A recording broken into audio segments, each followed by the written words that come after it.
Centre is looking for ways to check so-called love jihad cases. The Haryana Chief Minister Manohar Lal Khattar said this a day after his UP counterpart, Chief Minister Adityanath, on Saturday cited an Allahabad High Court order on religious conversion for marriage to raise the bogey of love jihad and issued a thinly veiled threat against those in or considering an interfaith marriage, saying, "Mend your ways or your Ram Naam Satya Hai journey will begin."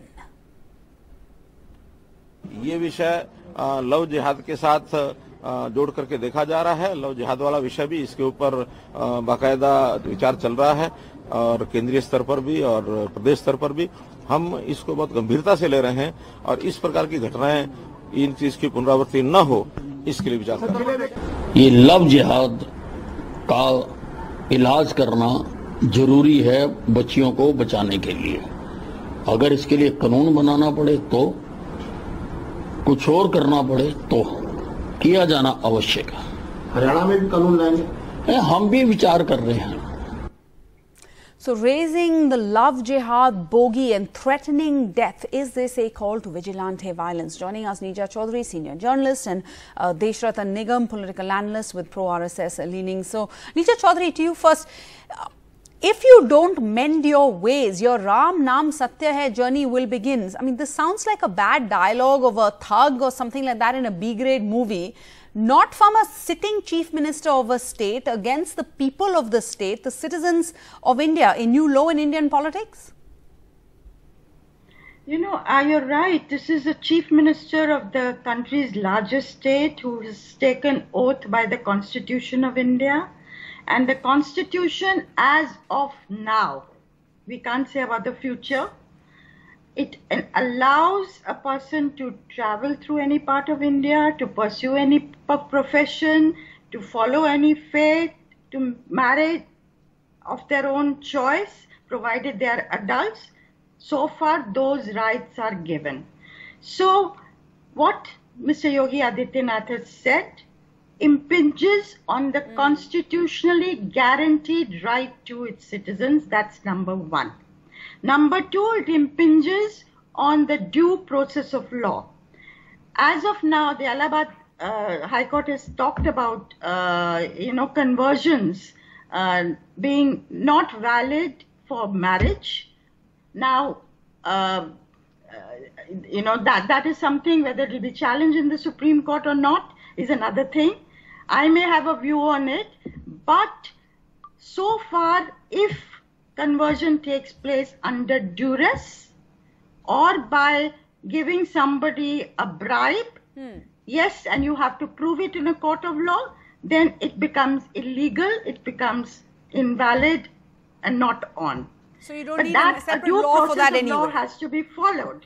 All right. You cannot, okay. You cannot just make a statement that if anybody is found doing this, by what process are you going to establish that that person is going to face death? All right. All right. Now, you've raised many points. This is a very points. serious thing that the Chief Minister of Uttar Pradesh has said yesterday.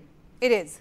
You've made many points. So let's try and get Deshratan Nigam on the first point. In a very serious comment made by the Chief Minister, Mr. Nigam, our constitution allows adults to choose their partners irrespective of caste, creed or religion. Are we junking the constitution here? Oh, certainly not. I think the UP Chief Minister Yogi Adityanath is very clear, and he has enough number of cases to have commented that there is a possibility of a prospective law. And that is what he was hinting at. As a Chief Minister, he is well within his rights to say that there will be a law, and that obviously it has to be passed in the legislature.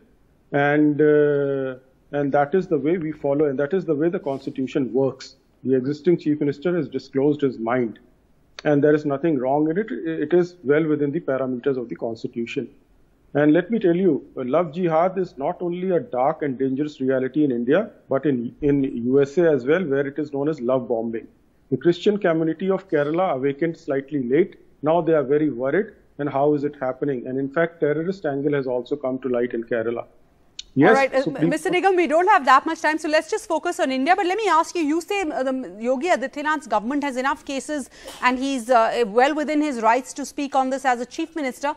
But it's also a term that the government, first of all, it's a term that has been coined by certain groups and like politicians by Yogi Adityanath on their own. But it is a term that the government has disowned. In February, it told Parliament that the term was not defined under existing laws and no case had been reported by any central agency. Yes, certainly there is no term defined. So this is a contradiction, no, what you're saying? No, certainly not. Love jihad has to be defined properly in a new law.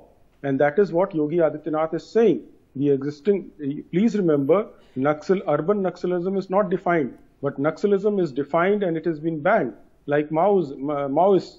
And therefore, the ones who stay in cities are known as urban Naxals, despite the fact it has not been defined in law. So it's a popular term and it can be defined in any other way, in any other form and in any other word. And therefore, the Chief Minister is not wrong in any way to say that there is a possibility of a prospective law to be passed through UP's legislature.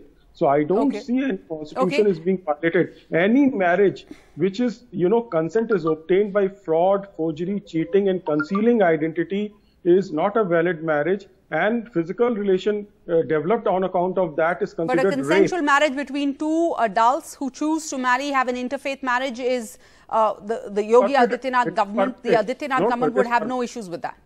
No, but is this not a dangerous trend when the Chief Minister issues a threat? Are we encouraging vigilante violence? Will the Adityanath government be responsible? Will the Chief Minister be responsible if certain groups act based on what he said, this very dangerous statement he made yesterday? Let us be Has very he behaved clear. Responsibly as a Chief Minister? So let me tell you the facts that he has, the evidence he has, whether it is Shalini's case in Shalini Faisal case in Kanpur, or there are about 16, 17 cases I'm aware of it in Kanpur. There are many other cases, and most of these cases have resulted into excessive domestic violence, death, and rape also before marriage. And therefore, I'm yet the government did not mention this in Parliament. They disowned it in February. They said it doesn't exist. Okay, Neeja, your response, please, because, ironically, we're talking about coming to the right, to the aid of women and domestic violence. Adityanath claims to want to protect the daughters of the state. Laughable, given the horrific spate of crimes we've seen against women, and just recently the alleged rape cases against Dalit women in the state. 2 points I want to make here. I agree with the increasing number of cases of rape coming to light in Uttar Pradesh and other states of India also, which are worrying. वहाँ तो आप राम नाम सत्य होने दे रहे हैं लड़कियों को जिनके साथ रेप हो रहा है. वहाँ तो अक्यूज को नहीं पकड़ा जा रहा है.